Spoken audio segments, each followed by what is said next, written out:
Bonjour et bienvenue aux ateliers émotionnels et créatifs de Louis. Je suis Louis et aujourd'hui, le sujet du jour, c'est aujourd'hui, j'arrête de procrastiner. Bienvenue et merci d'être là vraiment parce que ma passion, c'est de vous expliquer ce que c'est que la psychologie, comment ça fonctionne et surtout de vous mettre en action. Donc, c'est ça qui est top. Voici le plan de l'atelier qui a l'air bien rempli, bien dense. Je mets toujours beaucoup de choses. Donc, nous sommes au plan. Je vais me présenter. Je vais présenter ma formation. À quoi sert la thérapie? À quoi sert la page blanche? L'exercice de la page blanche. Puis, nous irons voir la procrastination, les prises de conscience, le sujet sous-jacent. À quoi cela vous sert de procrastiner? Les deux baffes. Puis, on traitera une procrastination en particulier pour aller voir son origine, quelle émotion cela crée chez vous, quelle autre alternative voulue, qu'est-ce que vous gagnez, perdez à vivre ça, quelle est votre croyance, quel serait votre tout premier pas pour vous dépasser. Puis, les nouvelles habitudes, et je vous présenterai les liens pour les ateliers passés et futurs. Et nous aurons un temps d'échange ensemble. Mes ateliers durent à peu près 1 heure et demie, 2 heures, donc nous allons pouvoir y aller. Donc, je me présente, Louis Mazurel, je suis thérapeute intégratif. Mon cabinet est sur Paris 9e, mais bien sûr, je peux travailler dans le monde entier et aussi sur la Lune et sur Mars, puisque Internet fonctionne bien. Ma formation, donc en fait, j'ai fait 5 ans de Gestalt avec l'école humaniste de Gestalt, ce qui m'a permis d'apprendre ma posture et le lien émotionnel au corps et aux idées. J'ai mon Tech 2 à large formation en hypnose, ce qui me permet de faire des mentalisations et des créations. On en fera peu ce soir, mais c'est toujours intéressant de vivre ça avec les clients. J'ai fait les 3 premiers niveaux, plus quelques week-ends en communication non violente. Je suis actuellement en thérapie en EMDR et j'ai bachoté pas mal les TCC et d'autres techniques complexes. Donc, qu'est-ce qui permet de créer notre vie? En fait, la thérapie, et cet atelier est une forme de thérapie, ça permet d'augmenter l'espace de choix de vie pour soi. Pourquoi? Parce que tout d'abord, on va prendre conscience et accepter de concrétiser les actions que nous faisons avec soi et avec les autres, pour prendre conscience et être en présence de comment nous vivons nos actions. C'est pour ça que j'ai pris un carré vert, parce que ça permet de délimiter cette durée. Tiens, ces 20 minutes ou ces 3 minutes où je procrastine, qu'est-ce qui se passe pour moi? Qu'est-ce que je me dis? Qu'est-ce que je fais pour échapper à ce que je dois faire? Et en fait, en prenant conscience de ça, eh bien, ça va nous créer des émotions. Parce que pour notre cerveau, se rappeler d'une expérience du passé, eh bien, si cette expérience est intense, on peut retrouver 80% des émotions de cette expérience vécue. Et une émotion, en fait, est juste un messager agréable ou désagréable, et qui est là pour nous dire ce que nous avons à apprendre de nous. Et donc, si c'est un messager, il n'est ni bon ni mauvais, il est juste agréable ou désagréable, et on va l'accueillir avec bienveillance. Et ce messager, en fait, il est porteur d'un besoin. Et de comprendre quel est le besoin qu'il y a derrière ces actions et ces émotions que nous avons vécues, et en prendre conscience. Et donc, ça nous permet d'être en présence, avec bienveillance et en conscience, ce qui revient à certaines thérapies qui s'appellent les ATC, c'est attentif, en conscience et actif par rapport à ce que nous faisons. Et en fait, en prenant conscience que nous avons cette petite habitude, on va pouvoir la transformer, parce que ça y est, on a accueilli son émotion, on a compris le besoin qu'il y avait derrière, et on va pouvoir créer une nouvelle habitude. Et cette nouvelle habitude avec nous-mêmes, eh bien, ça va être une nouvelle action face à nous-mêmes et face aux autres. Et donc, sur le spectre de nos relations, eh bien, il y a 20% de gens positifs à agréables, il y a 50 de gens neutres et il y a à peu près 30 de gens agressifs, voire toxiques. Et que si on change nos habitudes avec nous-mêmes, eh bien, ces gens-là ne pourront plus agir comme votre ancienne habitude, comme l'ancienne relation que vous aviez avec vous et peut-être avec eux. Et donc, les gens positifs, ils vont vous dire: «Super, j'adore, je sens que tu es encore plus connecté avec toi-même et vraiment j'apprécie qui tu es». Les gens neutres, eh bien, peut-être qu'il va apparaître, des gens, qui disent: «Ah, avant je t'observais de loin, mais vu qui tu es en train de devenir, j'ai vraiment envie maintenant de travailler avec toi, d'être en relation, voire d'être un partenaire de vie». Et les gens toxiques, voire négatifs, eh bien, vu qu'ils ne pourront plus utiliser cette ancienne habitude relationnelle que vous avez avec vous-même et peut-être avec eux, eh bien, soit ils deviendront agressifs, soit ils et donc là, vous resterez stoïque face à eux, soit et donc petit à petit, ils vont se tourner vers d'autres personnes pour rejouer leur mécanisme de personnes toxiques, de personnes négatives, puisque c'est leur mécanisme. Mais ça leur appartient. Vous n'avez pas à prendre leur mécanisme. Vous avez à changer votre mécanisme pour que justement leur mécanisme ne peut pas s'accrocher à votre mécanisme. C'est pour ça que aujourd'hui, nous allons traiter la procrastination avec vous-même. Et en fait, petit à petit, vous allez créer un monde meilleur pour vous parce qu'en changeant votre vie, vous allez changer votre entourage. Vous allez changer votre environnement. Donc, la page blanche. Qu'est-ce que c'est que l'exercice de la page blanche? Aujourd'hui, vous n'êtes pas la même personne qu'hier, qu'il y a une semaine, qu'il y a un mois, qu'il y a une année, quand vous étiez jeune adulte, voire adolescent, voire enfant. Donc, ce que je vous propose, peut-être que vous avez déjà fait cet exercice ailleurs, eh bien, de recommencer cet exercice en vous disant: «Tiens, qu'est-ce qui m'apparaît aujourd'hui?» Parce que souvent, en fait, moi, mes clients, ils disent: «Ah oui, c'est toujours la même chose». Non, parce qu'à chaque fois, on enlève des couches de compréhension, on enlève pour aller toujours plus loin au cœur du problème, au cœur de l'émotion, pour pouvoir la libérer. Donc, ce soir, peut-être que vous allez pouvoir enlever encore une couche d'oignon pour pouvoir encore mieux vous libérer avec vous-même. Donc, qu'est-ce que la procrastination? Donc, définition. La procrastination est la tendance à différer, à remettre au lendemain une décision ou l'exécution de quelque chose. Il ne s'agit pas d'une maladie. Vraiment, ce n'est pas une maladie, mais d'un comportement.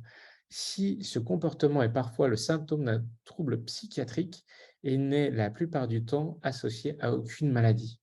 En fait, c'est un comportement, donc si c'est un comportement, ça revient à du pavlovien, à un conditionnement que vous avez choisi, ou vous n'avez pas choisi peut-être, ou choisi en pleine conscience quand vous étiez enfant, mais qui est devenu une habitude. Et donc, en reprenant conscience que vous avez ce comportement, vous allez pouvoir vous en libérer.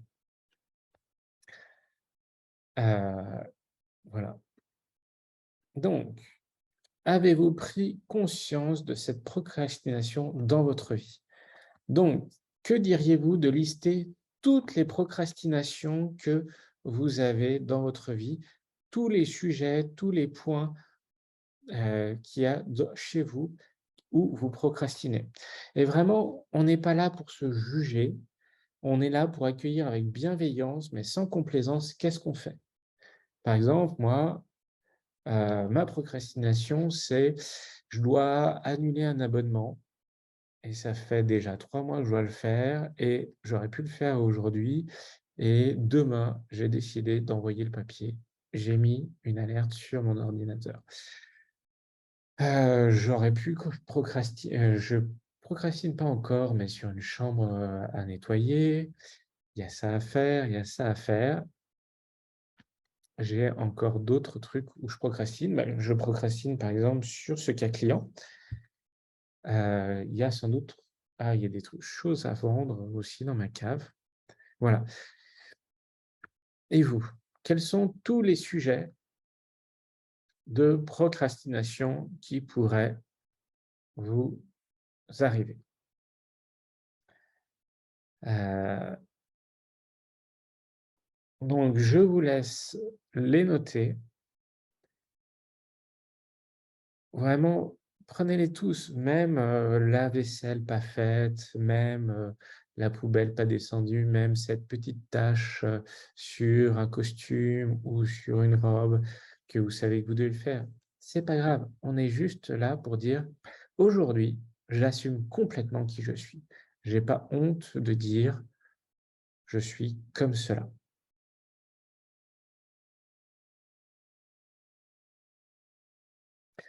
Merci, Pedro. À la recherche d'un emploi, dites-moi la f quand on aura terminé, je vous enverrai des supports et Greta, je mettrai aussi des supports, pour trouver un autre emploi. D'accord?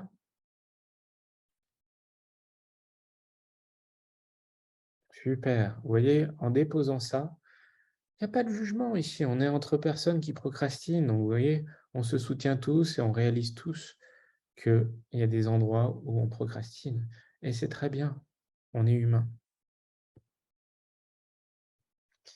Néfer, quand vous dites, organisation de mon emploi du temps, ça serait bien heu, de de dire qu'est-ce que ah, j'ai dit oui à 2 rendez-vous, d'accord, et est-ce que c'est régulier?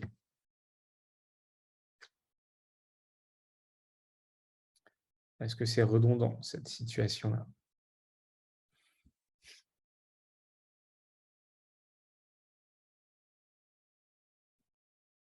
D'accord,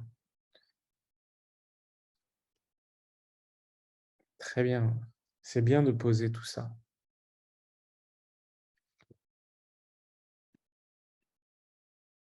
Quand je dis qu'on est ici pour faire une thérapie, c'est parce qu'en fait, quand on rentre en thérapie, eh bien la personne, le thérapeute en face, il n'est pas là pour juger la personne.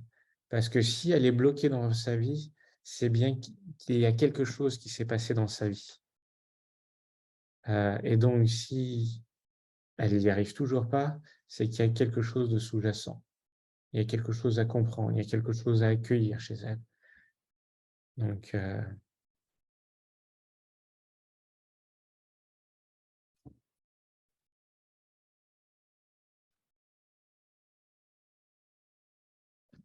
eh bien, tous les chercheurs d'emploi, vous pourriez vous mettre ensemble pour vous soutenir mutuellement à chercher un emploi.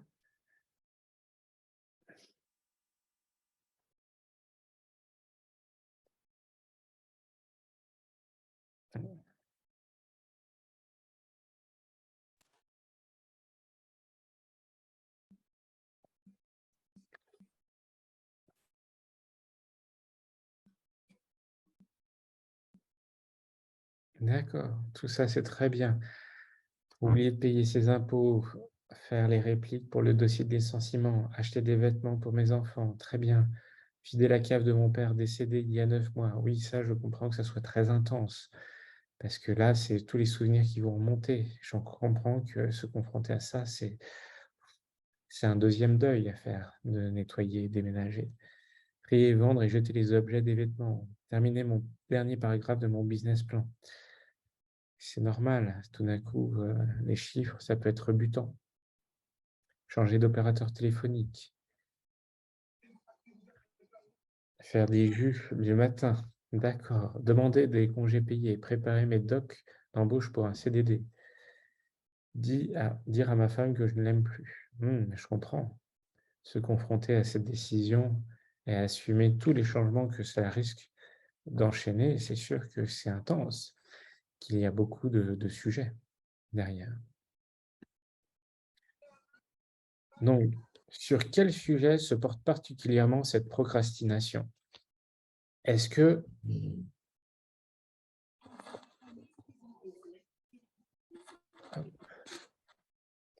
vous avez, quand vous voyez les sujets que vous avez posés, est-ce qu'ils sont particulièrement académiques, donc activités scolaires ou professionnelles, routinières, pointage de la vie quotidienne ou administratif, ou décisionnelles, prise de décision plus ou moins importante?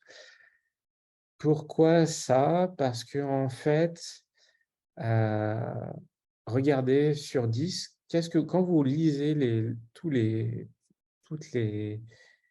heu, tout ce que vous avez noté, est-ce que c'est plutôt professionnel? Est-ce que c'est donc professionnel, c'est, la réussite de moi face aux autres. Routinière, c'est en fait, la m'organiser pour ma vie et réussir ma vie de moi avec moi-même. Et décisionnel, c'est assumer de passer à l'action et d'être dans la réussite. Et donc, noter sur 10, est-ce que c'est vrai que c'est plutôt académique? Donc moi par rapport aux autres. Routinière, moi par rapport à moi-même.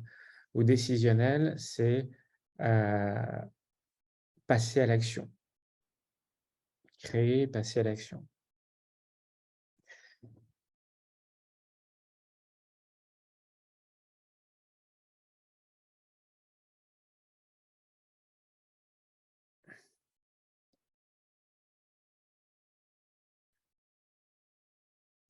Pedro qui dit: «J'ai l'impression que j'ai peur de réussir alors que je m'auto-sabote, je procrastine. J'ai l'impression que fumer du hash, ne m'aide pas à passer à l'action». Tout à fait, en fait, on verra plus loin, mais ça s'appelle un joker. Ça s'appelle une fuite, par, heu,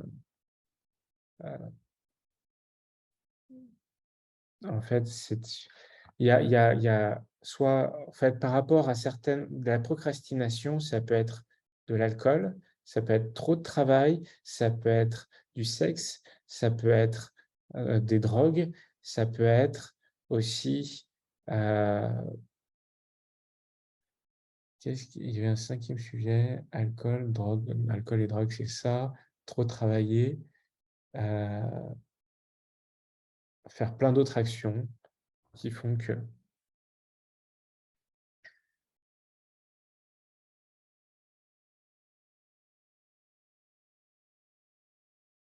super. Vous voyez qu'en fait, heu ça vous permet de réaliser que qu'est-ce qui quelle facette de vous bloque? Parce que l'académique, en fait, ça peut être la peur de la réussite par rapport au regard des autres et ça permet, en fait, si on s'y met au dernier moment, de mettre du stress et de l'organisation. La routinière, ça permet, en fait, de se juger et de se dire qu'on n'est pas bien et décisionnel, ça permet de rester dans ce côté, bah, aussi se juger et de dire que c'est pas bien. Voilà. Donc prenez conscience de ça et voyez peut-être est-ce que c'est, quelle est celle qui est le plus important entre le s'il y en a plusieurs qui apparaissent, est-ce que c'est le décisionnel qui est en premier ou est-ce que c'est le routinier qui est en premier ou est-ce que c'est l'académique? Mettre 2 à égalité, en fait, c'est une forme d'échappatoire encore de procrastination parce que, ça permet de dire: «Oh, c'est un peu des 2». Mais oui, c'est peut-être un peu des 2, mais il y en a toujours un plus que l'autre et c'est se protéger en disant: «Bah, c'est comme un peu des 2, bah, c'est plus compliqué que ça et donc j'avance pas». Allons à la simplicité pour repartir dans la complexité, de la complexité, aller à la simplicité. Bien. Mais pourquoi la procrastination? En fait, en psychologie, il y a 4 grands facteurs de la procrastination. Tout d'abord, il y a pour échapper à la frustration, je préfère éviter un désagrément immédiat, même s'il est moins fort que celui qui pourrait survenir plus tard. Difficulté à tolérer ma frustration et je choisis une récompense immédiate, même si elle est moins importante que celle que je pourrais obtenir plus tard. Difficulté à contrôler mes impulsions. Donc, échapper à la frustration, eh bien, c'est ce que je disais, par exemple: «Ah, j'ai ce dossier-là à faire. Bon, avant, je vais prendre un café» ou «Avant, je vais me prendre une bière» ou «Avant, bah, je vais fumer un joint» ou «Avant, je vais me regarder un porno» ou «Avant, tiens, je vais balayer, devant ma porte, je vais nettoyer quelque chose d'autre» et en fait, toutes ces actions-là vont m'apporter du plaisir, rapide, immédiat, mais ne vont pas m'aider à construire sur le plus long terme. Voilà. Donc, quand vous lisez ça, est-ce que ça vous parle et comment cela vous parle? Deuxième point, pour éviter une situation dangereuse pour l'estime de soi. Lorsque mon espoir de succès est faible, je procrastine pour m'infliger un handicap afin de pouvoir me rassurer en cas d'échec. Si j'avais pris le temps, j'y serais peut-être arrivé. J'ai l'impression de protéger mon estime de moi, mais elle ne se renforce pas pour autant. Donc ça, c'est tous les gens qui attendent le dernier moment euh, en disant, bah ouais, mais en fait, si j'avais pris le temps, j'aurais mieux réussi, j'aurais été plus précis.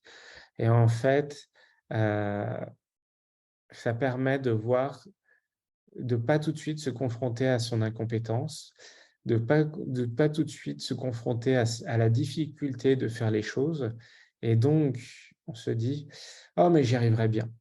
Sauf qu'en fait, on évite une situation dangereuse. Pour résister aux autres, ayant du mal à m'affirmer face à l'autorité, j'évite de m'opposer de façon directe lorsqu'une situation est injuste. Je dis oui, mais je fais non. Comportement passif-agressif. Je résiste, mais je cultive ma colère et mon sentiment d'injustice.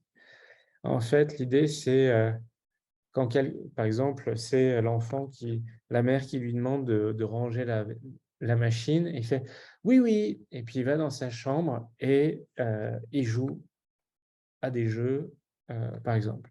En fait, il a dit oui à sa mère, mais il fait tout le contraire. Il résiste à sa mère et en même temps, il est en colère qu'on lui demande de vider la machine et il trouve que c'est de l'injustice que ce soit lui qui doit la vider. Peut-être que, c'est son autre frère qui fait ça. Quatrième point, pour chercher des sensations fortes ou de la stimulation. J'ai tendance à sous-estimer le temps nécessaire à la réalisation d'une tâche et je suis peu sensible aux signaux extérieurs qui poussent à agir. J'ai donc besoin de procrastiner pour augmenter mon niveau de stress et agir. L'urgence et le stress finissent par m'épuiser. Donc là, c'est «Oh, j'y arriverai bien à 4 heures du matin, parce que je dois rendre le support à 8 heures du matin. En 4 heures, je vais tout faire, je vais être tellement stressé que je vais être hyper focus et hyper constructif». Donc ça, entre ces 4 points, quel est celui qui vous parle le plus et pourquoi? Qu'est-ce qui vous vient en tête quand vous lisez ces 4 points? Merci Pedro, qui dit: «Je ne sais pas si c'est ça, mais j'ai l'impression que plus je reçois des refus aux entretiens, plus je m'enfonce dans la procrastination». Alors, oui, les refus aux entretiens, c'est: on me dit non, donc ça fait mal à mon ego, je sens du rejet et donc, plutôt que d'avoir un désagrément, d'entendre encore un non de plus, eh bien, je vais aller dans la procrastination. C'est pour vous, c'est plutôt le premier point, selon mon regard, selon mon opinion. Ou le deuxième point. Peut-être le deuxième point. «Ah, on va encore me dire non à ce rendez-vous, donc là, je me prépare pas, je repasse pas et donc on me dit non et puis, je vais fumer un joint, le soir, comme ça je vais être détendu et le lendemain matin, vous êtes mal réveillé et vous ratez votre entretien de plus». J'ai une ch Alors vous dites: «J'ai une chaîne YouTube, mais je plafonne à moins de 600 vues par vidéo. J'aimerais trouver des solutions pour augmenter mon audience, mais je procrastine». D'accord, et bien là, c'est, aussi le deuxième point. Lorsque mon espoir de succès est faible, je procrastine pour m'infliger un handicap afin de pouvoir me rassurer en cas d'échec. Vous voyez, là, en fait, j'hésitais entre les 2 premiers. Pour vous, Pedro, ça a l'air d'être plutôt le second. Mais tout ça, c'est une perception par rapport à 3 lignes. Claire, éviter une situation dangereuse, super, merci de le dire. Création d'entreprise. Céline, oui, je suis clairement frustrée parce que c'est tout ce que je fais, manger, prendre un café, me faire plaisir avant de faire ce que j'ai à faire. Et pourtant, pour me motiver, on m'a conseillé d'instaurer un système de récompense, mais je prends la récompense avant de faire ce que j'ai à faire. Oui, donc là, c'est vraiment le premier point pour vous. Normalement, la récompense arrive après. Valérie, pour moi, c'est échapper à la frustration et pour résister aux autres. Très bien. Vraiment, si vous en avez 2, prenez le temps de voir quelle est la première, en premier, celle qui vous impacte émotionnellement le plus quand vous les lisez, pour pouvoir commencer par traiter celle-là en premier. Donc, à quoi vous sert cette procrastination? Donc là, quand vous voyez les 10 procrastinations,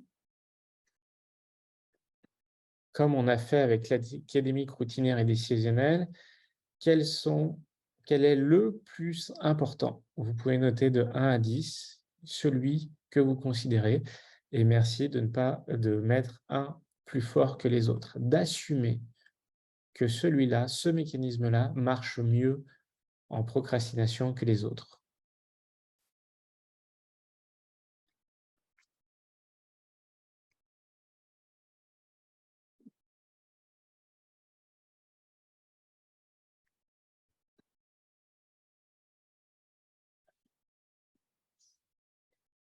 Hop,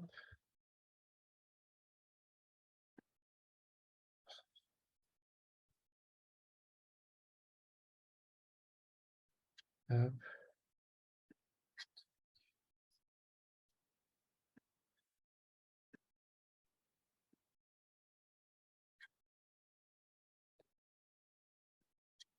voilà. Ah non, c'est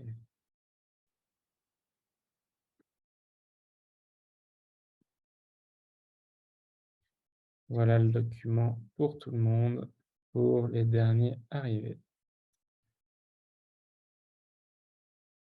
Voilà. Est-ce que tout le monde a bien pris conscience quel était le premier cas, quel était le premier sujet et quelle était, la première méthode pour procrastiner? Est-ce qu'il y en a qui, hésitent encore? Ou est-ce que c'est clair pour tout le monde? Est-ce que vous avez des questions, des demandes avant, qu'on aille traiter une procrastination en premier?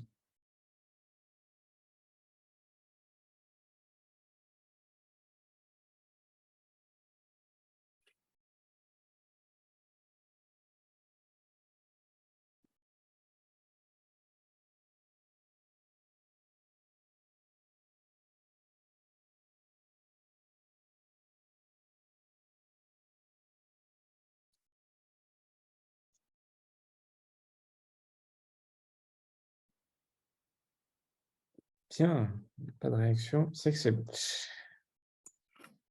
En ce moment, j'ai une histoire, c'est, les 2 claques de la thérapie. Là, on vient de vivre notre première claque ensemble, c'est d'assumer que dans le présent, on procrastine. Bim! Ouais, OK, ça fait mal, c'est vrai, je procrastine. Et ce que je vous propose maintenant, c'est d'aller voir en fait la cause, l'origine de pourquoi on procrastine et en fait, quel est ce conditionnement qui fait qu'on procrastine et d'où cela vient. Et là, en fait, on va aller voir, entre guillemets, la deuxième claque. Mais en fait, bim, je procrastine parce que j'ai vécu ça dans mon passé et je ne veux plus le revivre. Donc, je préfère fuir avec la procrastination. Est-ce que vous êtes prêts? Allez, let's go. Que diriez-vous de traiter une de ces procrastinations? Pourquoi qu'une seule? Parce que en fait, si on les prend toutes, ça fait très mentalisé et en justement, on va être général. En changeant une seule petite procrastination, peut-être qu'on va dénouer tous les nœuds de toutes les autres procrastinations. En thérapie, quand les clients viennent, on prend toujours une situation dans la semaine passée et on va aller voir pourquoi ils ont vécu ça, qu'est-ce qui a fait qu'ils ont vécu ça, qu'est-ce qu'ils ressentent à avoir vécu ça, comment ils ont géré cela et en fait, après, on va aller voir l'origine et quand on pense avoir trouvé l'événement originel et qu'on allait vraiment toucher l'émotion de cet événement originel, eh bien, on libère cette émotion et on n'a plus besoin de revivre ce mécanisme-là. Donc, quels sont les aspects de cette procrastination particulièrement? Quelle est la procrastination qui vous ennuie le plus?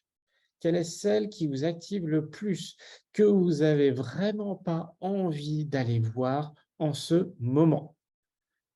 Vraiment celle qui vous ennuie et ça n'a pas besoin d'être un énorme sujet, parce que faire la vaisselle, ça peut être un énorme sujet pour certains et un tout petit pour d'autres. Faire un dossier de licenciement, ça peut être un énorme sujet pour certains et un tout petit pour d'autres. On n'est pas là pour se juger et se comparer. On est là pour s'accepter et accueillir ce qui se passe en nous. Donc, notez la procrastination, notez tous les détails de cette procrastination. Par exemple, pour moi, c'est ah, je dois envoyer cette lettre pour arrêter ce service. Pourquoi? Ça fait 3 mois que je ne l'envoie pas. Je me dis que: «Ah zut, il faut que je trouve une lettre. Il faut que j'aille à la poste en accusé de réception. Il faut que, je prenne le temps».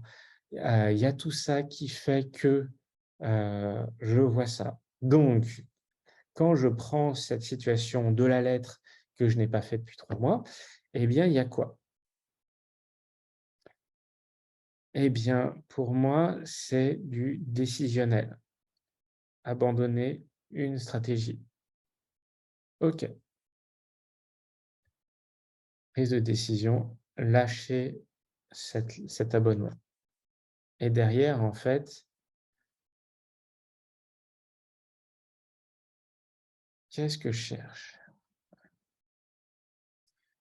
Je pense que j'essaye d'échapper à la frustration en faisant autre chose que cela. Comme ça, je suis très content. J'ai fait cet atelier sur la procrastination. Ça m'apporte beaucoup de bien, mais en fait, ce qui aurait été mieux, c'est d'arrêter cet abonnement. Voilà et je l'accepte et je l'assume devant vous que moi aussi je procrastine et vous voyez là, j'ai plus de honte, j'ai plus de peur émotionnelle par rapport à ça.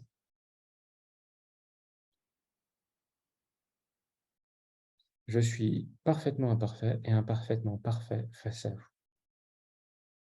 Et vous, qu'est-ce que vous acceptez de vous, de votre imperfection, de votre humanité?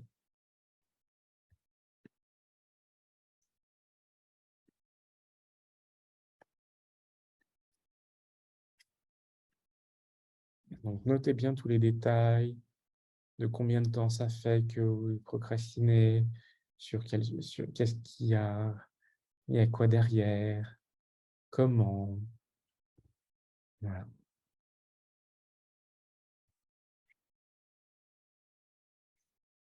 Et si des questions ou des demandes apparaissent, allez-y. Votre question va sans doute aider d'autres personnes. Votre demande va sans doute solutionner d'autres personnes.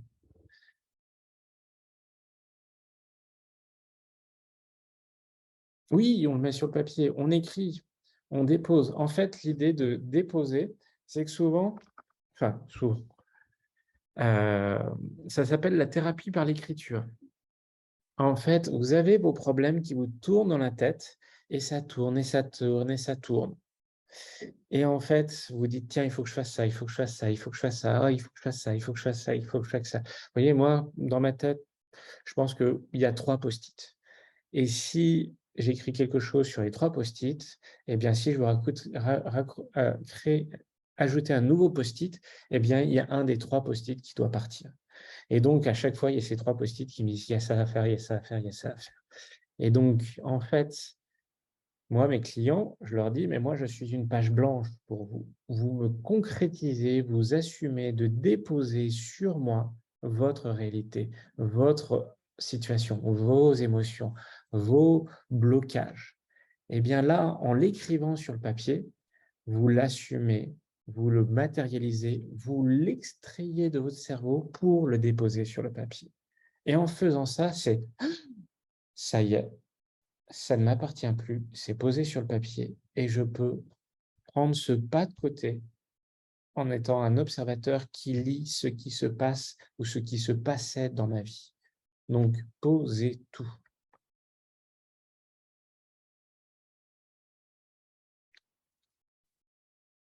C'est comme là quand je vous ai dit: déposer sur la partie discuter, ça vous aide parce que justement vous le déposez sur le groupe. Et bien là, je vous propose de le déposer sur le papier pour que ça vous sorte de la tête et que vous vous sentiez libre, enfin, que ça vous fasse de la place, en vous. Souvent, il y a la métaphore de, j'ai un sac à dos plein de pierres et que en fait, les gens viennent en thérapie, aux ateliers, de déposer la pierre à l'extérieur de leur sac à dos pour faire de la place. Claire, merci de déposer ça, de dire: «J'ai à la fois peur de l'échec, mais aussi peur de la réussite». Oui, souvent, en fait, il y a, c'est ce qui est pire, c'est qu'on a peut-être des croyances à l'intérieur qui sont, des doubles, croyances opposées. Et donc en fait, si on va à gauche, ça nous pose un problème, si on va à gauche, ça nous pose un problème. Et accepter ces doubles croyances, eh bien, OK, elles sont là. Merci de m'avoir aidé, merci de me faire vivre ça. Maintenant, je veux m'en libérer.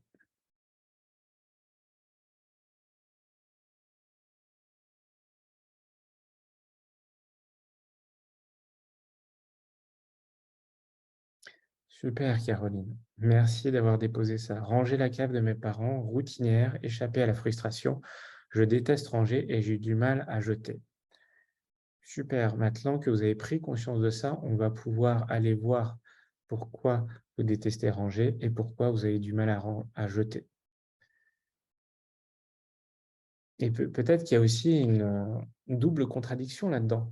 Si je range, je vais devoir jeter, mais je déteste jeter, donc je ne range pas. Et vous voyez comment vous êtes, il y a quelque chose qui est bloqué en vous et qui est, les deux s'opposent. C'est génial, bravo d'avoir déposé ça ici ce soir, Caroline et Claire. Alors, quelle est l'origine de cette procrastination? Donc, en fait, quand vous voyez ça, eh bien, vous voyez qu'il y a une double contradiction pour Caroline et Claire. Eh bien là, en fait, qu'est-ce que ça vous évoque quand vous étiez peut-être adulte, adolescent ou enfant?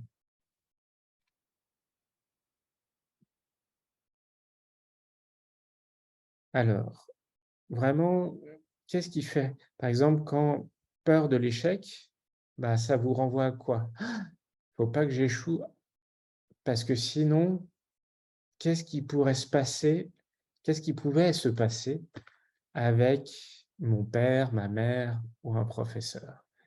Peur de la réussite, qu'est-ce qui pourrait se passer dans mon en si je réussirais, si je réussis, qu'est-ce qui pourrait se passer dans mon entourage? Là, je déteste ranger. Qu'est-ce qui m'ont est-ce qu'on m'a obligé à ranger ou est-ce qu'on m'a, heu, ou est-ce qu'on m'a toujours dit que j'étais bordélique? Et donc, est-ce que vous êtes là parce que vous voulez vous mettre en opposition à l'autorité ou parce que vous confirmez la croyance des parents comme quoi vous étiez bordélique? Alors, Nectagrou, me remettre à trouver des dates de concert après avoir progressivement arrêté il y a 4 ans après une rupture difficile. Très bien, vous voyez qu'en fait là, il y a de l'émotionnel et que les scènes, c'est la personne qui vous a quitté. Peut-être que ça a abîmé quelque chose en vous de l'estime de vous. Et en même temps, vous voyez que ce qui vous a bloqué, il y avait un côté professionnel et en fait, c'est le côté abandon émotionnel qui a impacté le professionnel.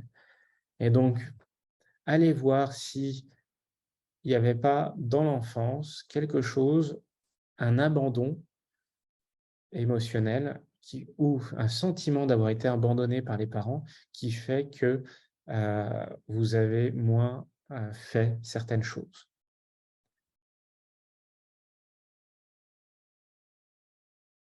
Super, Céline qui dit: Mes devoirs toujours faits à la dernière minute, la veille au soir très tard avec ma mère». Voilà. Caroline: «Ma mère est un peu maniaque et finissait par ranger elle-même ma chambre».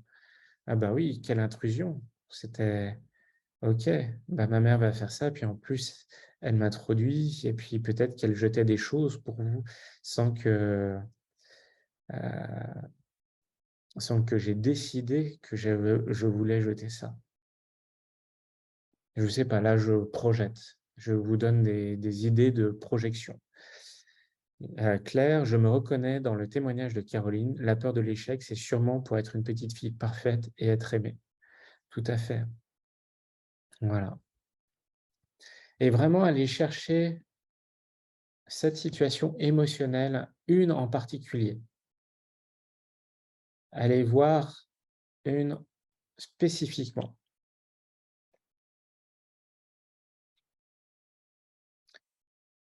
Voir comment cette petite fille ou ce petit garçon était bloqué face aux autres. Comment il vivait des émotions et personne ne les a accueillies.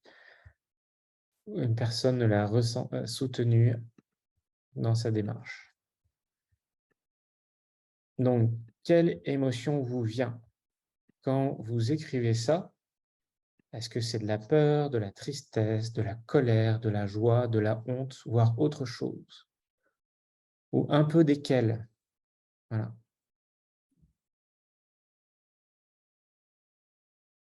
Spontanément, là, est-ce que c'est plutôt de la peur, de la tristesse, de la colère, de la joie ou de la honte?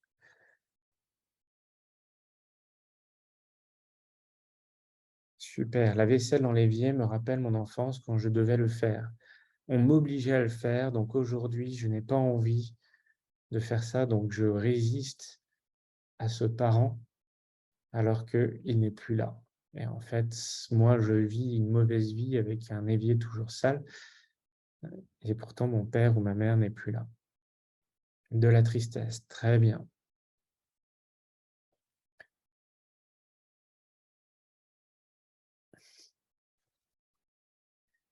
Est-ce qu'il y en a qui ressentent de la honte, tout particulièrement?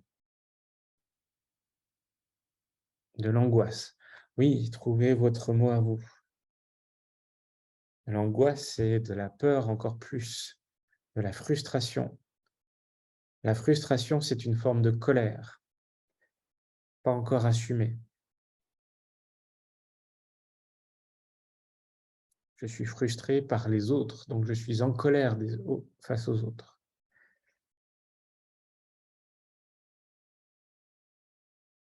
De la honte aussi, très bien. Alors, petit truc, la honte, en fait, dans le bouddhisme, on dit qu'une émotion, il y a l'histoire des 2 flèches. En fait, la peur, la tristesse, la colère et la joie, c'est la première flèche que l'on ressent quand on vit sa vie. Tiens, là, je ressens une flèche de la peur, de la tristesse, de la frustration, de l'angoisse. Et après, étant donné que je ne sais pas quoi faire de cette émotion qui vient de se planter dans mon cœur, eh bien parfois, ou qu'on m'a moqué, on s'est moqué de moi d'avoir vécu cette émotion, ou qu'on m'a rejeté d'avoir vécu cette émotion, ou qu'on m'a méprisé, eh bien, et qu'on n'a pas accueilli, soutenu cette émotion, eh bien tout de suite peut arriver une deuxième flèche qui est la honte, qui va en fait cacher la première émotion qu'on n'a pas osé assumer de vivre et que les autres n'ont pas soutenu de vivre. Donc si vous avez de la honte, voyez quelle est l'émotion qui se cache derrière. Quelle est l'émotion dont vous avez eu honte de vivre face aux autres. Donc Caroline, c'est peut-être de l'angoisse et cette angoisse, elle n'a pas été accueillie. Donc, il y a de la honte qui s'est ajoutée dessus. Et parfois, moi, j'appelle ça le gâteau des émotions. J'ai de l'angoisse, j'ai de la honte. Donc, j'ai de l'angoisse que l'on me dise que je suis angoissé ou que l'on voit que je suis angoissé. Donc, j'ai de la honte. Donc, j'ai de l'angoisse qu'on puisse détecter que j'ai de la honte d'avoir été angoissé. Donc, voilà. Et en fait, là, il y a toutes ces couches d'émotions qui se superposent et il y a parfois beaucoup de mentalisation pour surtout pas aller voir toutes ces couches d'émotions. Et Caroline qui dit de ne pas être capable de faire quelque chose de facile. J'entends. Donc, prenez vraiment le temps de vous connecter à cette émotion, à ce petit enfant qui a vécu ça face aux autres, ou tout seul face à lui-même. Et c'est le pire d'être tout seul face à lui-même. Donc, qu'est-ce que vous auriez aimé, voulu vivre? Et là, en fait, vous voyez que ce petit enfant, il a vécu un échec, il a vécu des émotions, il a vécu de la honte. Mais ce petit enfant, en fait, il aimerait quelque chose, parce qu'il a ressenti ça, donc il aimerait quelque chose. Eh bien, quelle est la scène que vous auriez imaginée, idéale, vraiment agréable et sympathique, que vous auriez eu envie de vivre? Je culpabilise de laisser la vaisselle du fait que les autres se fâchent par mon refus. Donc, vous voyez qu'il y a de la colère, vous vous sentez fautif, heu et en fait, quand vous refusez, vous avez peur de vivre cette colère et donc vous culpabilisez d'avoir créé de la colère chez les autres et en fait, ça, c'est l'enfant qui n'a pas été accueilli, qui n'a pas été entendu et donc qui se sent fautif d'avoir créé de la colère chez ses parents et en fait, c'est cette culpabilisation, en psychologie, on peut appeler ça de la parentalisation. Pourquoi? Parce que l'enfant fait plus attention aux émotions de ses parents plutôt qu'aux siennes et il va s'adapter pour que ses parents aient les bonnes émotions qu'il espère avoir et peut-être un jour qu'on fasse pour lui ce qu'il fait pour ses parents. Donc là, Valérie, ce que je pourrais interpréter à travers vos 3 lignes, c'est que là, vous parentalisez, les autres en disant: «Je culpabilise d'avoir créé de la colère chez mes parents, je me sens fautive, je suis triste, j'ai de la frustration, j'ai de la honte d'avoir créé ça. J'aurais tellement aimé que mes parents soient heureux ou accueillants ou soutenants pour moi, mais comme j'ai pas eu ça et ben, je vais plutôt faire attention aux autres plutôt qu'à moi-même, puisque les autres ne font pas attention à moi et peut-être que dans un autre jour, on fera attention à moi si je fais très attention aux autres». Et vous voyez que là se met en place un système de la sauveuse victime. Je veux tellement sauver les autres qu'à la fin, j'en deviens la victime des autres et voilà. Donc par rapport à ça, qu'est-ce que vous auriez aimé vivre plutôt que de la colère avec les parents? Que les parents vous entendent, ou vous proposent du repos, ou vous aident à faire la vaisselle ou autre, ou vous disent: «Mais toi aussi, tu as le droit de réussir». Voilà. Donc qu'est-ce qui vous vient en tête?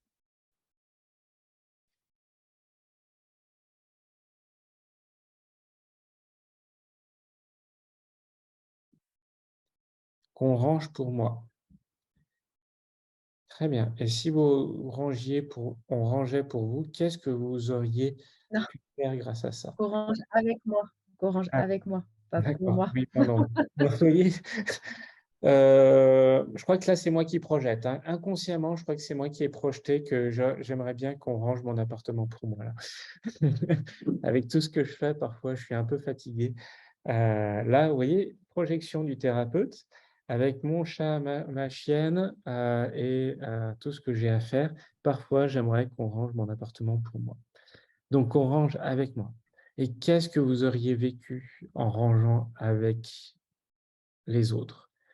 Est-ce que vous auriez gagné du lien, du respect, du plaisir d'être ensemble, de la joie, heu, d'avancer, de créer?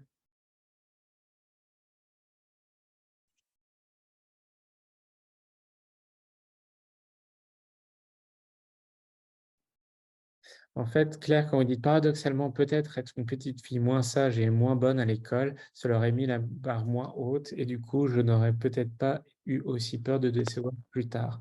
En fait, là, décevoir, c'est, heu, vous n là, vous voyez que Claire, vous avez peur de décevoir, mais en fait, un enfant, il doit pas avoir peur de décevoir, il doit juste ressentir qu'il est aimé pour qui il est. Pour ce qu'il est, pas pour ce qu'il fait ou pour les résultats qu'il apporte à l'école. Donc c'est ça, en fait, là, c'est changer de paradigme en disant: «Je suis pas là pour décevoir, je suis là pour être ou être f ouais, décevoir ou être congratulé, je suis là pour être aimé pour qui je suis».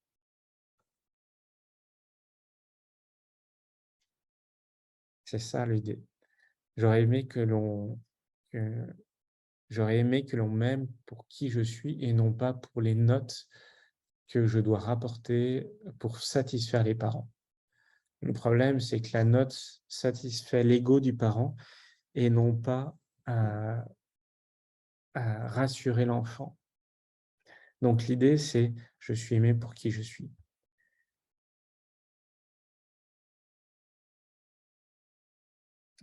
Caroline, j'aurais été rassuré pour savoir comment faire, ou voir j'aurais été accompagné, soutenu. J'aurais aimé qu'on me montre comment ça.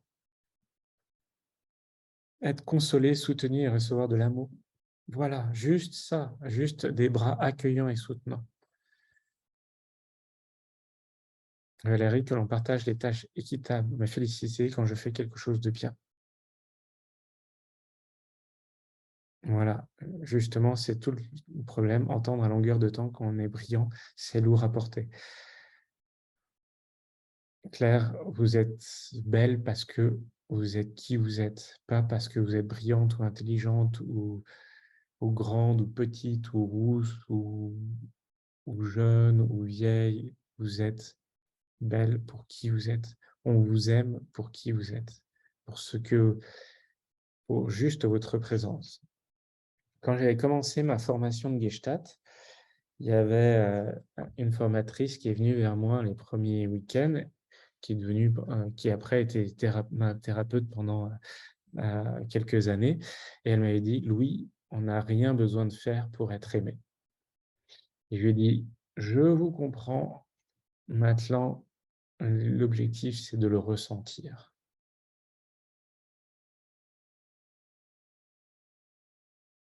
Voilà. Et dire: «Aujourd'hui, je le sais, mais petite, c'était plus dur», voilà, en fait, c'est d'accueillir la tristesse, la difficulté de cette petite fille qui avait peur de décevoir.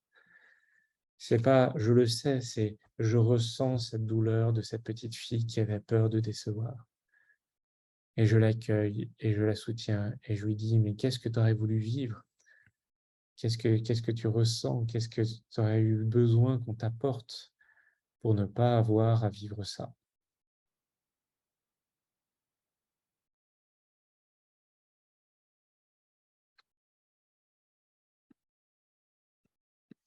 Voilà. Quel est le rapport coût-bénéfice de cette procrastination? Donc, vous voyez, si vous êtes franc avec vous-même, et ce soir, j'ai l'impression qu'on est particulièrement franc avec nous-mêmes, entre nous. Qu'est-ce que vous gagnez à reporter? Quels sont les coûts et quels sont les bénéfices? Et quels seraient les coûts et les bénéfices à agir tout de suite? Donc, par exemple, pour ma lettre, reporter le coût, ben, je paye un abonnement que je n'utilise plus.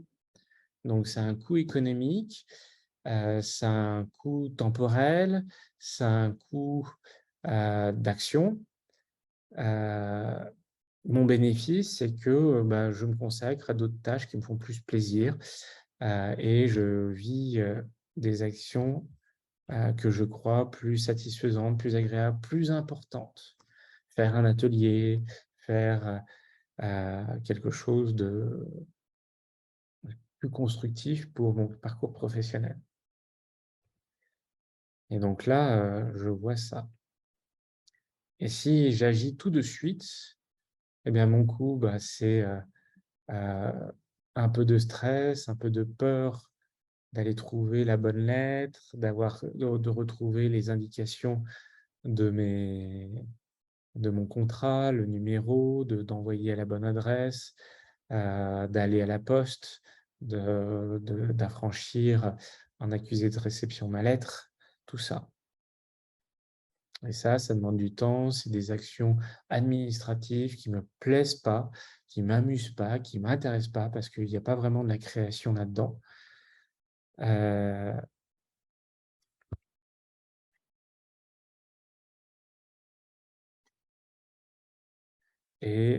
donc le bénéfice,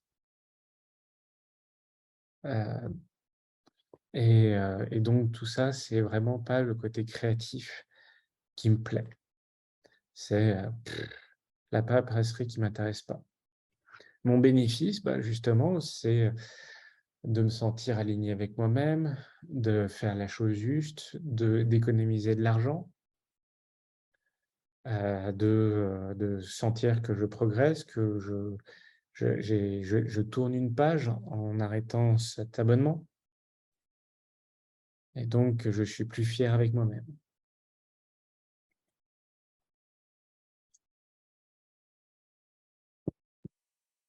Voilà. Je vous laisse le remplir pendant 2 3 minutes. Je vais chercher un truc, je reviens. Et posez-moi vos questions, on a parti discuter si vous avez des questions.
Ah si, Claire, honnêtement, il y a rien de positif à reporter plus tard dans mon tableau. Hem, il y a celle de faire autre chose, de sortir, de se balader, il y a ça permet d'éviter de se confronter à sa peur, à sa résistance. Heu, ça permet de s'occuper d'autre chose, de s'occuper de peut-être quelqu'un d'autre. Il y a plein de bénéfices à ne pas faire les choses. Il y a même aussi le bénéfice de se sentir honteux, honteuse de ne pas faire les choses. Ça, c'est un bénéfice. Ah, je c'est ça que heu, vous savez, c'est le bénéfice d'être une victime. Par exemple, dans les douleurs chroniques, eh bien, il y a des gens qui enfin ont un statut, heu, ils ont une douleur chronique, donc ils sont une victime, donc ils sont un malade et donc en fait, grâce à leur maladie, eh bien, il y a leur fils qui vient tous les week-ends s'occuper d'eux, il y a l'infirmière qui vient passer le lundi, il y a une voisine qui passe le mardi et en fait, leur maladie permet, d'avoir du lien social et donc cette douleur, se positionner, en tant que malade et bien, permet,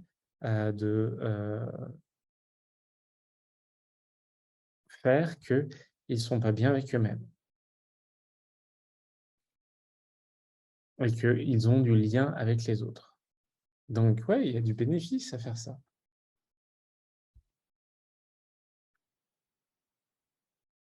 Et puis ça permet de ressasser qu'on n'est pas des bonnes personnes, ça permet de confirmer qu'on n'est pas une bonne personne, ça permet de renforcer notre croyance envers nous-mêmes. Tout ça sont des bénéfices. Rester dans sa zone de confort inconfortable, c'est un bénéfice. Est-ce que vous avez maintenant des nouvelles idées qui sont apparues, Claire?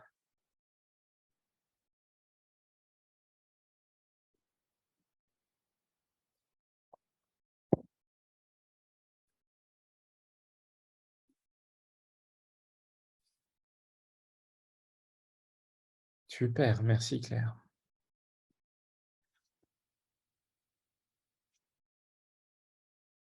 Bien, on va avancer.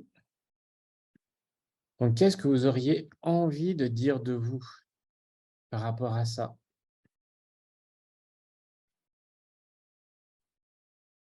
Oui, bah, c'est pour ça que c'est très bien d'avoir, osé dire ça devant les autres et que vous voyez grâce à ça, à votre blocage et ça a apporté sans doute des nouvelles idées à d'autres personnes et à vous-même, donc c'est génial. En fait, vous voyez, quand vous dites: «Bah, là, moi, j'étais, l'enfant frustré qui était en colère, qui devait faire la vaisselle» ou «J'étais l'enfant qui, vivait une intrusion parce que c'était ma mère qui rangeait ma chambre». En fait, donc j'étais une enfant pas bien, où on devait s'occuper d'elle, ou de lui. Eh bien, quelle phrase vous auriez envie de vous dire de vous-même? Et moi, la phrase, c'est, je procrastine, j'ai honte, de ne pas faire les choses, je vois bien que, ça me permet de voir que je fais toujours pas bien les choses, que je prends du temps à faire les choses, que, je suis une personne qui fait mal les choses. Et ben, en fait, non, je suis une personne organisée, qui fait bien les choses, qui prend son temps et pourtant qui les fait. Qui prend le temps de prendre le temps de faire les choses. Et ouais, moi j'ai envie de dire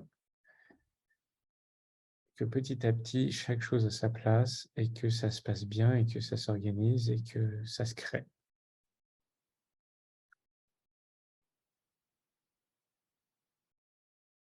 Céline, je suis pas fier, je ne change pas dans des situations difficiles depuis souvent. OK, mais vous avez très bien dit, aujourd'hui, qu'est-ce qui vous ferait être fier? Quelle est la croyance qui vous dirait que vous êtes fier? Qu'est-ce qui vous viendrait spontanément? Et quand vous avez écrit la phrase négative, vous pouvez essayer de chercher la phrase opposée à cette phrase négative. Par exemple: «Je ne suis pas fier, je ne change pas dans des situations difficiles depuis souvent». Eh bien, à la place, c'est, «Je sors de mes problèmes, je crée des expériences propositives et je suis fier de voir les résultats que j'ai». Voilà. Claire qui dit: «Je ne suis triste de ne pas oser passer à l'action». Heu, J'ose passer à l'action car ce qui est intéressant, c'est l'expérience et je suis heureuse de vivre cette expérience, qu'elle soit positive ou négative. Voilà au moins comment je transformerais en opposition positivement votre phrase, Claire. Je suis heureuse d'expérimenter et de vivre ma vie, heu, et je ne m'intéresse pas enfin, que le résultat soit positif ou négatif, c'est pas l'objectif. Moi, pour l'instant, ce que j'ai envie, c'est d'être heureuse de vivre l'action, de vivre l'expérience que j'ai à vivre sur ce sujet-là. Et je n'attends aucun résultat ni positif ni négatif. Je vis juste l'action pour l'action.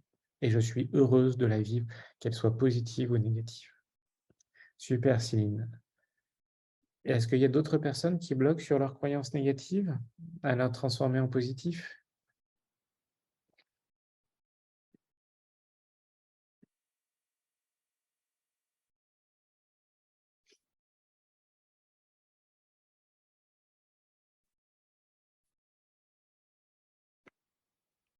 Et donc, ces phrases positives, je vous propose de prendre votre téléphone et d'en faire une alerte dans votre agenda régulière, par exemple à 10 heures le matin, et d'écrire cette croyance positive avec une alerte tous les jours, et que quand vous la lisez, vous la dites à haute voix. Alors, la croyance que c'est trop tard, donc la croyance que c'est trop tard, l'opposé c'est jamais trop tard, aujourd'hui c'est le début du reste de ma vie. Vous voyez cette phrase un peu abscon, mais tellement vraie. Aujourd'hui, c'est le premier jour du reste de ma vie. C'est pas trop tard, c'est aujourd'hui, cette minute est la première minute du reste de ma vie où je vais créer selon ce que j'ai envie de vivre. Donc on n'est pas légitime, c'est le regard des autres. Donc c'est pas je n'attends pas de légitimité des autres, je le fais pour moi-même. Il n'y a que moi qui sache si c'est bien ou pas bien parce que je me compare à moi-même et ce n'est pas aux autres de me comparer. Je le tente, je le fais. Et Neka, vous voyez, là, moi, ça fait à peu près mon 50e atelier, heu, voire plus. C'est mon 29e vidéo que je vais mettre sur YouTube, et au début, c'était difficile, il y avait beaucoup de résistance, il y avait des fautes d'orthographe partout, des coquilles, j'en ai encore vu dans ma présentation. Et l'objectif là, c'est je me fous de mes coquilles. Moi, l'objectif, c'est de faire vivre un atelier et d'être heureux de participer. Et même, pour une autre histoire métaphorique, là, il y a ma copine qui m'a offert un cours de handpan. Handpan, c'est un instrument de musique où, quand on tape dessus, ça fait des sonorités très jolies, et qui s'apprend en moins de 3 heures. Et le professeur est venu et il m'a dit: «Mais en fait, Louis, quand tu joues de la musique, tu joues que pour toi. Tu la joues pour toi, et s'il y a un public, en fait, c'est comme si tu la jouais pour toi». Ce qui change d'habitude de tes entraînements, c'est que plutôt que tu es seul dans ta chambre face à un tableau, une table ou autre, bah là, le tableau, c'est quelqu'un, la table, c'est quelqu'un d'autre. Mais tu joues que pour toi. La musique, c'est pour soi, c'est pas égocentrique, c'est un plaisir, heu, pour soi-même. Donc quand on n'est pas légitime, en fait, lâchez ça. Faites-le que pour vous. Moi, quand je vous fais cet atelier, en fait, c'était pour me débloquer de ma propre procrastination. Je l'ai fait pour moi et je l'offre au monde. OK. Et vous, Neka, qu'est-ce que vous faites pour vous et que vous avez peut-être envie d'offrir au monde? Bien. Quel va être votre TPPPPP? Donc, le TPPPP, c'est le tout premier plus petit pas possible que vous allez faire après l'atelier, ou ce soir ou demain, pour vous montrer et valider cette nouvelle croyance. Et ce petit pas, ça peut être, par exemple, pour les sportifs, poser leur basket au pied de leur lit. Ça peut être d'envoyer un mail à quelqu'un en disant: «Tiens, est-ce qu'on peut prendre rendez-vous?» Ça peut être, heu, une action comme: «Je me mets une alerte demain» ou «J'appelle quelqu'un pour faire ça». Voilà. Donc vous, quel serait le tout premier plus petit pas possible que vous voudriez faire? Écrivez-les dans la partie discuter, ça donnera des idées aux autres. Super, imprimez les répliques adverses. Voilà. Et même, vous pourriez le lancer là tout de suite.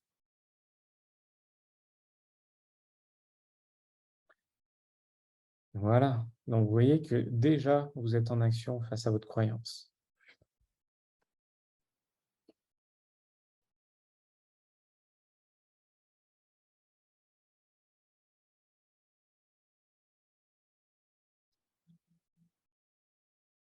Claire, prendre ma liste de personnes à appeler.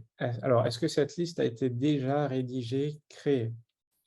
Moi, ce que je vous propose, c'est si elle est créée, c'est génial.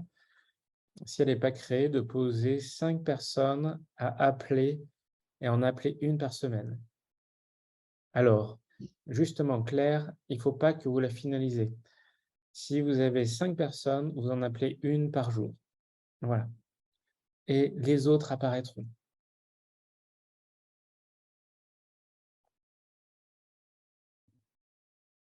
Elle ne sera jamais finalisée, cette liste. Parce qu'il y a toujours des nouvelles personnes qui vont apparaître. Donc, appelez-les. Commencez par une, et puis en appelant cette personne-là, vous aurez peut-être 2 nouvelles idées qui vont vous apparaître. Donc plutôt Claire, si elle existe déjà, quelle est la première personne que vous allez appeler?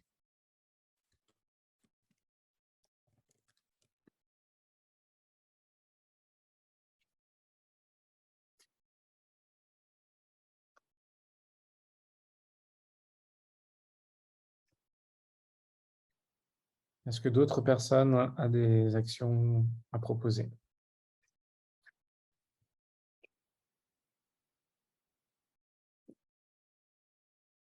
Mmh,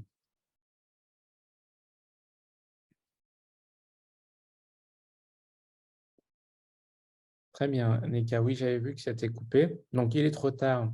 Aujourd'hui, c'est le premier jour du reste de ma vie et je ne suis pas légitime, je le fais pour moi et rien que pour moi.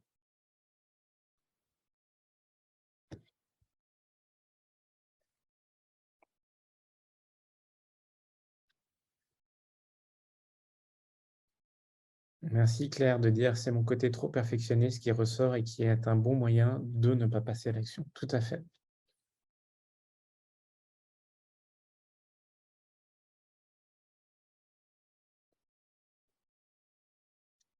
Et donc, Neka, quelle serait la première action que vous pourriez faire aujourd'hui ou demain qui dit que vous allez faire rien que pour vous montrer qu'aujourd'hui, vous commencez votre projet?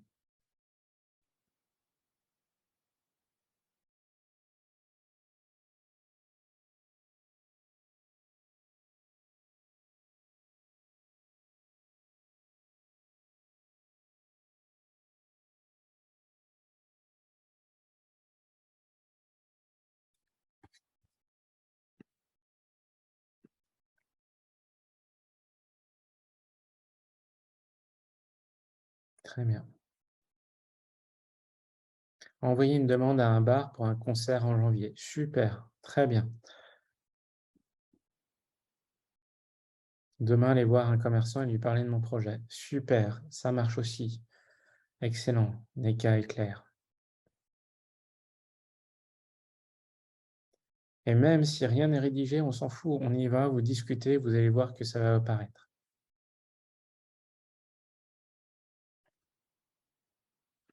Allons voir plus loin. Céline, demain, mettre mon nez dans un dossier au moins 30 minutes. Alors, tout simplement, je dirais pas 30 minutes, 5 minutes. Et pas au moins, juste mettez imprimer le dossier, voilà. Et vous allez imprimer le dossier et dire, par exemple, une page à 5 minutes.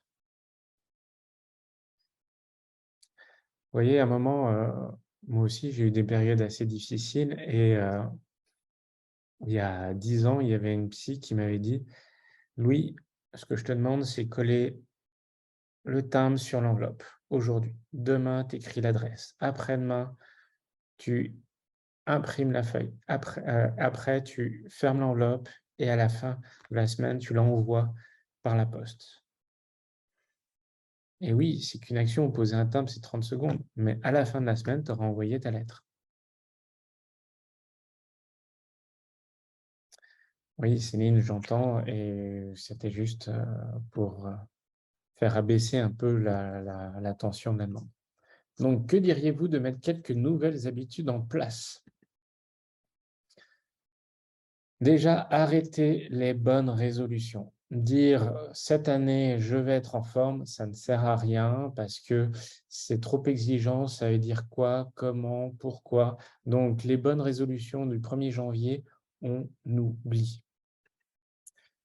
Voici quelques règles, quelques points qui font que vous allez vous aider à réussir. Donc déjà, quelles sont les actions et projets? Ça, et de bien voir quels sont-ils et quelle durée j'estime nécessaire à l'accomplissement. Donc ça, c'est Céline, c'est ce que vous avez dit, au moins 30 minutes, parce que les tâches lointaines paraissent moins longues. En fait, c'est que quand on se dit qu'il faut les faire, elles paraissent moins longues, alors qu'en fait, ça prend toujours plus de temps que ce que l'on croit. Donc si vous avez une idée d'action, posez-la et voyez combien de temps ça pourrait prendre. Quels jokers peuvent me détourner? Les jokers sont des activités elles-mêmes différées qui servent de prétexte pour en différer d'autres. Donc, par exemple, moi, mon joker de ne pas envoyer la lettre, ça serait ranger la vaisselle, ça serait faire la chambre, ça serait passer la serpillière, ça serait sortir Rêve, ma chienne, ça serait toutes ces actions que je dois faire aussi, mais que je dois mettre après cela. Segmenter les activités. Une grosse tâche paraît plus abordable si elle est divisée en plusieurs petites tâches. Donc, c'est quoi? Ça veut dire, tiens, cette lettre, eh bien, je trouver un modèle, puis après, je vais aller chercher les informations, puis après, de mon contrat, puis après, je vais remplir la lettre, je vais l'imprimer, je vais trouver une enveloppe, je vais la plier et je vais l'envoyer à la poste. C'est ça, segmenter les activités, plutôt que dire lâcher un abonnement. Quelle récompense pour chaque action? Préférer les récompenses aux punitions. Chaque petite victoire gagne à être récompensée. Donc, par exemple, quelle récompense je pourrais faire pour chaque action? Eh bien, ça serait boire une gorgée d'un très bon thé que j'ai à la maison, que je me suis offert et que je n'ai pas encore infusé. Et donc, à chaque fois que que j'ai terminé une action, je pourrais boire une gorgée ou une tasse de ce très bon thé. Quelle échéance je me fixe? Les tâches sans échéance précise peuvent facilement devenir des jokers. Donc, quelle échéance? Eh bien, je le fais avant le déjeuner. Quelle date de démarrage je mets? Ne pas confondre échéance et date de démarrage. Donc ça, c'est la date de démarrage. Eh bien, ça va être demain à 9 heures du matin. Quelle activité préliminaire je peux mettre? Contrairement au Jectair, c'est les activités aide au démarrage. Quelle activité préliminaire? C'est lancer l'eau chaude, préparer le thé, c'est allumer l'imprimante, c'est me poser devant mon ordinateur, recharger mon ordinateur, toutes ces petites actions. Qui peut me soutenir en lui disant: «L'engagement public est un ressort puissant de l'action». Je crois que je vous l'ai tous dit ce soir que je le ferai demain et je vais même prévenir ma copine demain quand j'aurai terminé la tâche. Voilà. Qu'est-ce que je commence dans les 5 minutes? Une fois 5 minutes écoulées, choisir entre poursuivre et ou redémarrer plus tard. Qu'est-ce que je dois écarter de moi? Écarter les sources de distraction et s'envoyer qui envoient des signaux. Par exemple, écarter le téléphone ou fermer les pages Facebook, fermer les pages LinkedIn, mettre les animaux dans une autre pièce pour qu'ils ne me dérangent pas. Par exemple, mon chat vient me griffer, c'est un chat, hein, pour pouvoir jouer. Voilà. Et vous?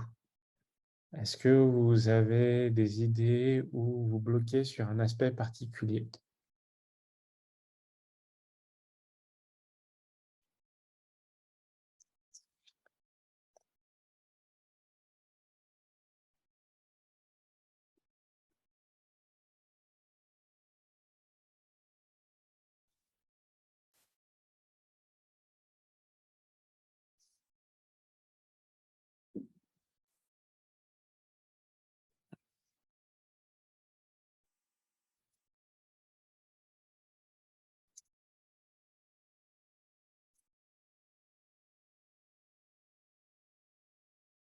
vous laisse le remplir et n'hésitez pas à tout redire. Je ne vois pas comment segmenter le rangement de la cave car je dois le faire avec ma mère. C'est elle qui décide où elle veut retrouver les choses. Alors là, Caroline, là, je suis désolé pour vous parce que vous voyez que vous êtes assujettie à quelqu'un, votre mère. Mais comment segmenter les choses? Par exemple, déjà, c'est appeler votre mère pour lui demander quand est-ce qu'elle voudrait faire. Après, préparer un rouleau de scotch, préparer les cartons qu'il faudrait faire, heu demander à d'autres personnes peut-être de venir aider. Demander à votre mère quelle est son intention, quel est son projet, hem, qu'est-ce qu'elle voudrait faire, comment et faire avec elle justement en plusieurs étapes ou en plusieurs parties. Voir aussi ce que vous voulez, quand est-ce que vous y si vous sortez des choses, est-ce où est-ce que vous allez les jeter? Préparer, la voiture ou louer un camion. Vous pouvez aussi aller, demander à Emmaüs quand est-ce que c'est le bon moment de déposer des choses ou à la benne, quand est-ce que c'est le bon moment d'aller jeter les choses. Vous voyez toutes ces petites tâches, qui sont à faire. Est-ce que je vous en ai là, j'ai dû en donner 8, 9. Est-ce que ça vous va ou est-ce que vous avez d'autres, pensées? Appeler sa mère, avoir la voiture là ou le camion, voir en combien d'étapes vous faites ça, voir le matériel qu'il faut, et vous décidez si vous commencez par le mur gauche, puis le fond, puis le mur droit, ou est-ce que vous traitez ça en fonction des objets, ou des plus gros meubles vers les plus petits meubles ou des plus petits meubles vers les gros meubles? Vous voyez, tout ça, c'est comme ça que vous pourriez segmenter les activités. Est-ce que ça vous aide? Oui, un peu. Prendre un rendez-vous avec ma mère et lui dire combien de temps elle est prête à y consacrer, à la fois. Sauf que le problème c'est qu'il va falloir négocier parce qu'elle va me dire: «Oui, on y passe, tout l'après-midi» et pour moi ça va être trop. Je vais pas pouvoir, je vais pas réussir à me motiver en me disant que je vais y passer 4 heures parce que ça va être trop long 4 heures. Eh ben, J'ai pas envie justement, quand elle de va vous faire dire ça, ça, oui, mais ça, vous voyez que si elle vous dit ça, eh bien, vous dites: «Voilà, toi, tu me proposes ça, bah, moi, j'aurais envie de te proposer ça». Vous voyez? C'est pas parce que votre Mmh. mère vous propose un truc que vous pouvez pas lui proposer un autre truc. Oui, oui, oui. Il va falloir que je négocie. Et oui, comme ça, vous pourrez voir que vous avez votre place, que vous pouvez être écouté, que vous pouvez être respecté, que vous vous respectez déjà que vous vous respectez en allant essayer de négocier. Je vous dis pas de réussir, je vous dis: voyez, respectez-vous et montre en essayant d'aller négocier avec votre mère. Mmh mh. Ça vous Ouais. fait quoi que je vous dise ça? Encore une fois, c'est un petit peu angoissant, mais je sais pas, peur de pas bah, je sais que ça va pas lui plaire, qu'elle va me dire: «Mais non, non, mais moi j'ai envie que ce soit fait, maintenant, on va pas j'ai pas envie de le faire en plusieurs petites fois, on le fait et puis c'est bon» et que, bah, moi ça va m'angoisser. Moi je s Eh ben, enfin, vous mais il va falloir que je me défende. défendre, donc vous voyez que c'est pas un combat. Lui dire que moi je peux pas, c'est trop pour moi et je sais Ah, qu'elle va pas, enfin, elle va avoir du mal à le comprendre. Ça va être difficile de lui faire comprendre ça, mais et que après je peux pas, pardon, oui. oui, oui, et après vous dites: «Bah, moi je viens de 14 heures à 16 heures», et vous vous mettez une obligation qui va vous obliger à partir à 16 heures. Ça veut dire que Mmh, vous dites à votre mère: «Bah, moi à 16 heures j'ai prévu d'aller voir mon ami, donc je te propose ce samedi-là et ce samedi-là de 14 à 16 heures», et vous vous mettez une parce autre, qu'elle quelque chose pour que habite dans une autre région, je dors chez elle quand je vais la voir. ah oui, Elle habite trop loin. Non, non, mais je peux essayer. Bon, merci du conseil, s'il y a quelque chose à voilà, faire. je propose Je des peux me idées et mettre un qu'est-ce que vous metteriez pour, qu'est-ce que vous pourriez créer? Ou par exemple, vous dites à votre mère: «Vous voyez, maman, j'arrive avec des récompenses toutes les heures, on se fait une pause thé et chocolat». Ça marche pas avec moi. Après, je repars plus. Non, mais ce que vous m'avez dit, c'est déjà ça va m'aider. Voilà, Merci Louis. je vous en prie. Est-ce que d'autres personnes bloquent sur quelque chose de spécifique?